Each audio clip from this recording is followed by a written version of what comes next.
privilege of reading some excerpts of Mrs. Greatness to You and Eagle Woman. We have this bookmark because everybody gets this thing home. It's really beautiful. So I was telling you about Mrs. David being my favorite, but I wanted to, well, I'll read that and then we're at 11 tables here. There are 10 chapters in the book. There's some tables with nobody, so that's good. So for each table, I'll read a paragraph and you tell me who the woman is. But first of all, I'll read Bathsheba's journey, and then we'll do that. All right? Okay, so chapter 5, Mrs. David. Bathsheba's journey from one night stand to poem. How do you respond when the king asks to make love to you? That was my dilemma when King David sent for me. I did not even know that the king was in town at that time. It was springtime, and that is the time when kings go off to war. The military troops had been deployed to fight with the Ammonites to besiege Rabbah. I assumed that the king led the army to war, as he always did. I knew the war plan and the battle protocol because my husband, Uriah, was in the Israeli army. Uriah was part of the elite group of soldiers referred to as the mighty men of David. During my husband's absence, I was at home, counting down days and praying for a safe arrival from the war. I tried to develop a routine to fill my days with productive activities, to keep my mind away from my loneliness. I missed Uriah every day, and I prayed protection over him and the entire army. Those days were long, and the nights were longer. I tried my best to stay happy and productive in his absence. One evening, I decided to take a bath a little earlier than usual because I needed to have an early night. The day had been uneventful, and I just wanted to pamper myself a little bit before going to bed. After my bath, I put on my soft robe and prepared to sleep. Suddenly, I heard a knock on my door. At first, I thought I was imagining things. When the knocking continued, I knew it was real. Who could be visiting my house at this time of the day? I wasn't expecting anyone. Were children randomly knocking on doors? Did a neighbor need something? None of those reasons made sense. Then I remembered that Uriah warned me to be careful. Jerusalem was relatively safe, but my husband Uriah had trained me to be alert to the signs of danger, and he taught me how to protect myself when he was away. I dressed up and tiptoed slowly to the door. I peeked through the keyhole to see who was knocking on my door at such a late hour. Imagine my surprise when I saw the king's royal messengers at my door. My heart sank. Did something happen to Uriah?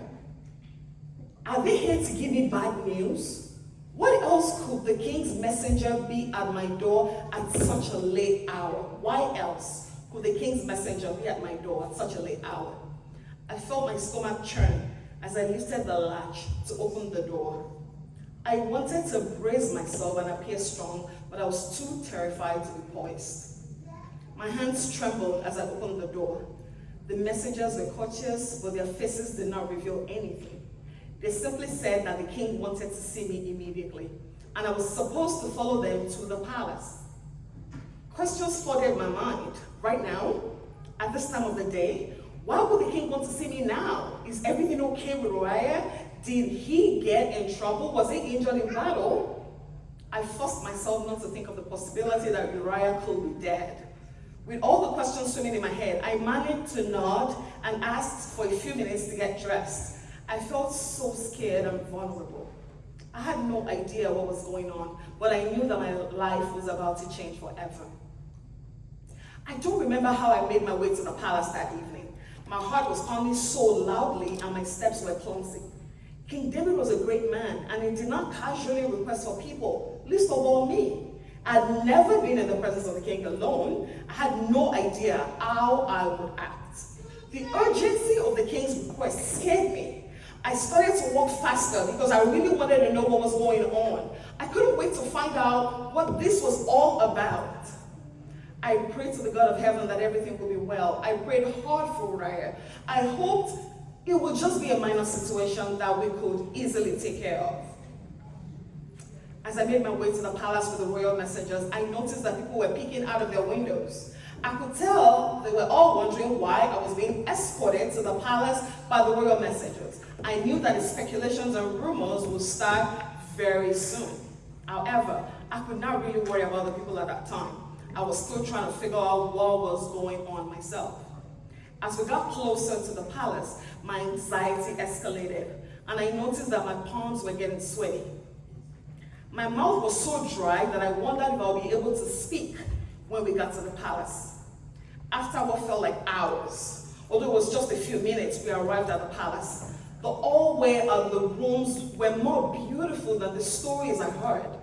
The curtains were stylish and impressive as they covered the windows from wall to wall. The decor was more elegant than anything I'd ever seen or heard of. Even the floor looked impeccable. I saw marble and thick, luxurious rugs throughout the hallways as far as my eyes could see.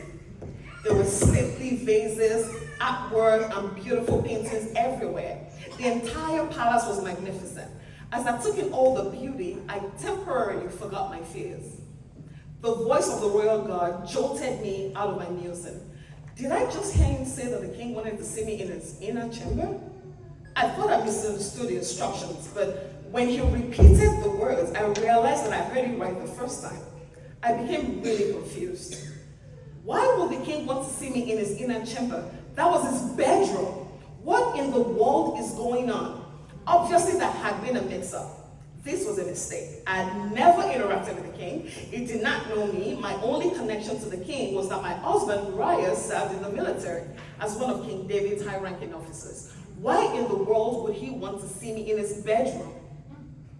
I stood perplexed and my heart started racing. How do I convince this fierce-looking guard that he was making a huge mistake?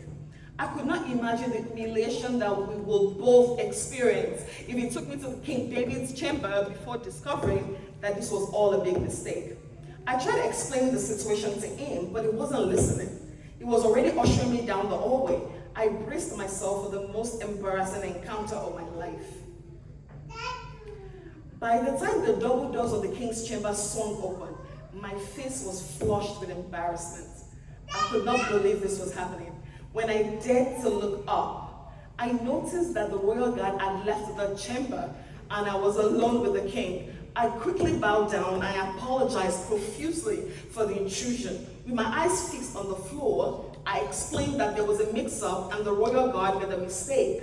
My explanation sounded ridiculous and I wanted to disappear. I remained crouched on the floor, waiting for the wrath of the king to descend on me for the preposterous situation. To my shock and relief, the king was not angry. He told me to rise, and he sounded happy to see me. At that point, I was completely baffled. Something wasn't right. I stood up slowly, but I kept my eyes on the floor. I was still too embarrassed to look directly at the king. I pinched myself to make sure I was not in a dream. I closed my eyes and shook my head to check if I was just conjuring up images. When I opened my eyes, I saw that the king was there, and I realized that the situation was really happening. I was not making things up. King David explained that he had seen me bathing from the rooftop of the palace a few hours ago. He told me that he was transfixed by my beauty, and he proceeded to describe my body in a very erotic way. I could not believe my ears. I was mortified. How could the king sit on his rooftop and watch another man's wife as she washed herself? Thoughts of anger mixed with embarrassment I was already experiencing. This could not be happening. When I dared to look into his eyes, I knew what he wanted. I'll stop there.